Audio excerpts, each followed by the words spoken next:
입니다. 이마트 정말 많이 떨어지고 있는데 과연 희망은 있는지 실적을 보면서 한번 보도록 하겠습니다. 우선 이마트 요 10년 차트인데 정말 언제 샀든 웬만하면 물려있지 않을까 하는 정말 무서운 주식이고, 고점 대비 마이너스 75%, 시가총액은 그 이마트가 2조를 지키네 마네 하고 있고, 천호 이마트도 이제 문을 닫는다고 하는데, 과거에 이마트 정말 잘 나갔습니다. 미국의 그 월마트를 제끼고 이마트 간판이 들어서는 요 상징적인 사진, 그리고 매점수는 계속 늘어가지고 홈플러스, 롯데마트 대비도 꾸준히 10여 년 동안 앞섰습니다. 그러면서도 사업 확장을 계속했는데 뭐 G마켓도 인수하고 스타필드도 하고 이마트24 편의점도 차리면서 10년 전 대비 쭉 매출은 올랐지만 영업이익은 보시면 오히려 계속 역성장을 하고 있는 모습입니다. 그래서 언제 7,500억 버나 하는 생각이 드는데, 이마트 별도 기준만 놓고 보더라도 그닥 좋지 않습니다. 매출이 이번 3분기 때 2.2% 감소하는 모습,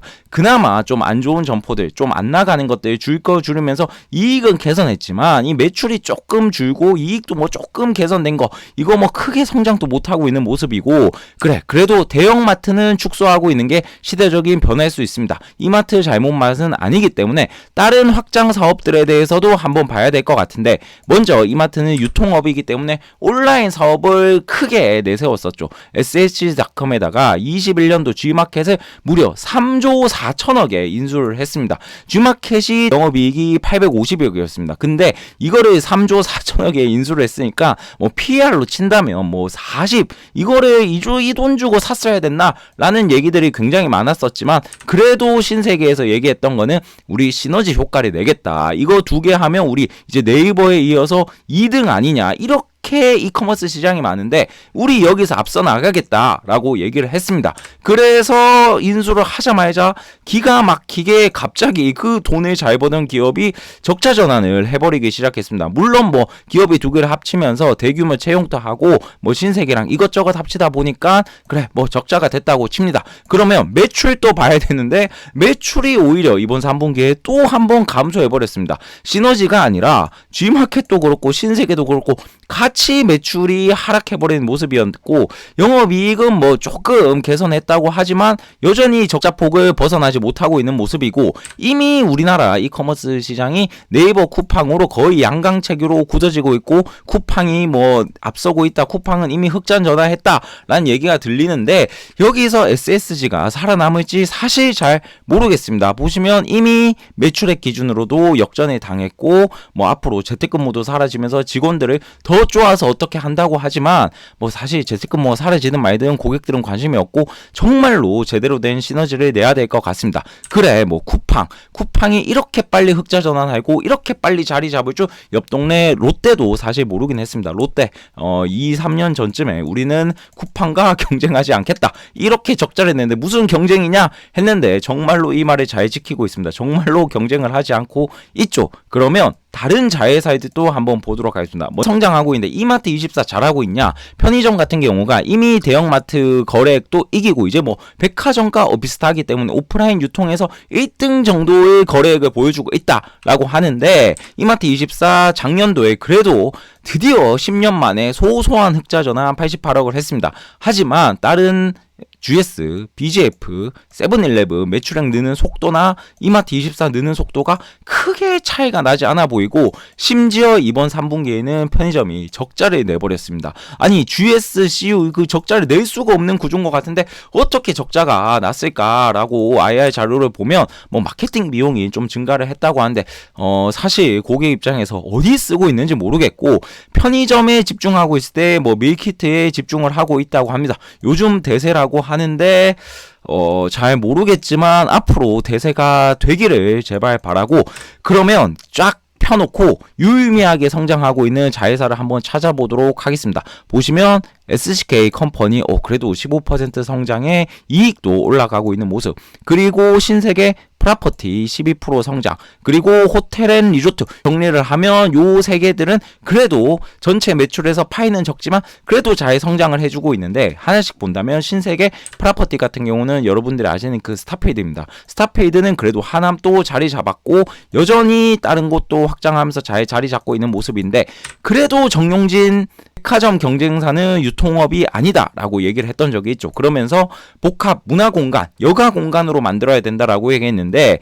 이제 신세계 경영에서 물러나고 이마트로 오면서 요 스타피드 요거는 요 복합 문화공간으로서 어느 정도 자리를 잡은 모습입니다. 그러면 두 번째 조선호텔 리조트, 얘도 그래도 물론 나쁘지 않게 성장을 하고 있지만 호텔 숙박업 자체가 요즘 다 좋습니다. 뭐 GS 계열사 같은 경우도 그렇고 하나도 그렇고 숙박업 자체가 좋다 보니까 전체적으로 좋지, 이게 뭐 독보적 성장인가 아니면 그만한 독점적 지위를 갖고 있나, 사실 요 부분에서는 물음표 부분이 좀 더 큰 모습이고, 마지막으로 요게 스타벅스 코리아인데 4,700억을 더 태워서 미국 본사로부터 지분 또 추가 인수를 했고, 뭐 작년에 리콜 사태의 원가 상승 등으로 다소 주춤했지만 또 많이 돌아왔고, 요 부분이 희망이 있는 것 같지만 사실 요 스타벅스 보고 이마트에 투자하는 거는 말이 안 되죠. 스타벅스를 사고 싶으면 그냥 스타벅스를 사가지고 쭉 올라가고 배당도 2에서 3% 받는 게 훨씬 좋기 때문에 이마트 현재 상황 요약하자면 본업은 매우 힘들고, 자회사 같은 경우에도 지금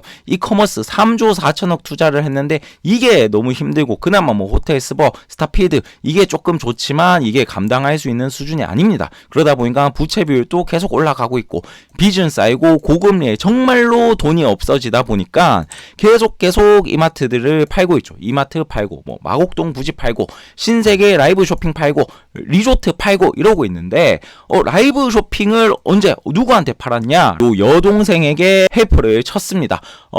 보시면 라이브 쇼핑을 2,254억 원에 지분 76% 정도를 팔았는데 이게 얼마나 터무니없는 금액이냐고 하면, 신세계 쇼핑 지분 가치를 이 정도로 매겼다는 거는 기업 가치를 총 3천억 정도로 봤다는 건데, 신세계 라이브 쇼핑 3분기 영업이익이 12억입니다. 그러면 1년에 50억 정도 번다고 쳤었을 때 PER을 60을 줬다는 건데, 이 TV 홈쇼핑 시장이 정체가 되고 있고 이런 유통업들을 PER을 60을 줬다는 게, 같은 현대홈쇼핑이 지금 PER 5, 6을 받고 있는데 이게 정말 말도 안 되는 기업 가치를 쳐서 넘겼다는 거죠. 신세계의 주가에도 영향을 안 줬기 때문에 가족이 함께 합심하고 있지만 이런 부분들 정말 쉽지 않아 보이고 서로 마이너스인 것 같습니다. 이 와중에 계속 나오는 기사들 있죠. 저평가 구간이다. 이 PBR로 봤었을 때 말이 안 된다. 역대급 저평가니까 매수해라.